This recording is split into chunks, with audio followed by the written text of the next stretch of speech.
with sticks and then mourn with terrible cries, sometimes returning years later to revisit the bones and touch them lovingly with their trunks. They're just this group of normally abnormal creatures going through the ups and downs of life with big hearts, mood swings, and huge, swingy-assed togetherness. When we moved into our brick townhouse in Hawthorne Square by the zoo during my first year of high school, I had this plan that I'd go there every day to watch the gorillas and take notes about their behavior. I'd notice things no one else had, make some amazing discovery.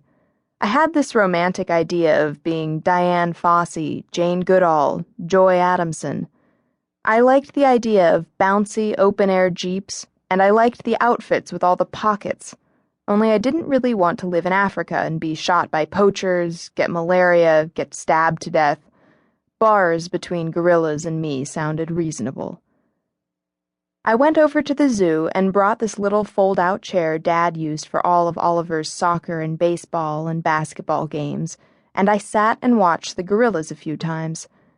The only problem was, it felt more like they were watching me. They gave me the creeps. The male was the worst.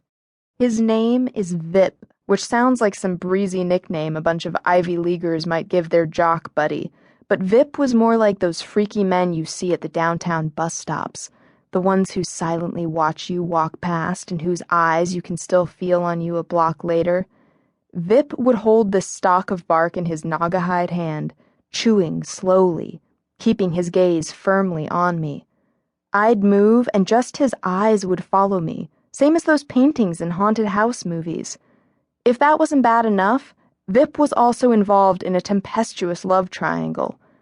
A while back, Vip got gorilla Amanda pregnant, and when she lost the baby, he ditched her for Jamoki.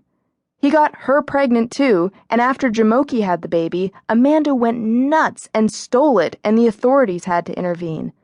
It was like a bad episode of All My Primates. So I moved on to the elephants, and as soon as I saw Chai and Baby Hansa and Bamboo and Tombi and Flora, I couldn't get enough of them. Baby Hansa's goofy fluff of hair is enough to hook you all by itself. They are all just so peaceful and funny that they get into your heart.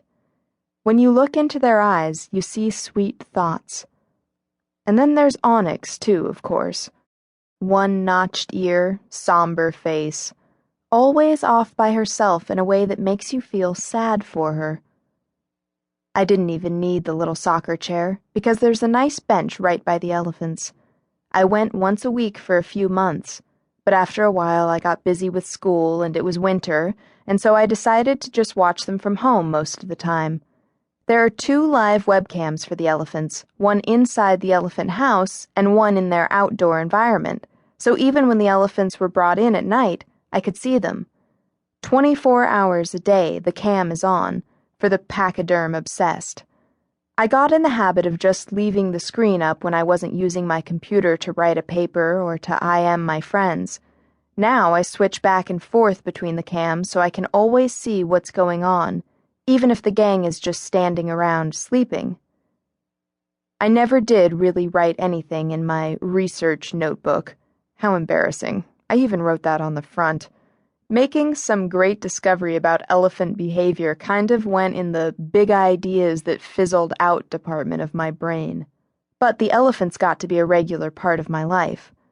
Watching them isn't always thrilling and action-packed, but I don't care.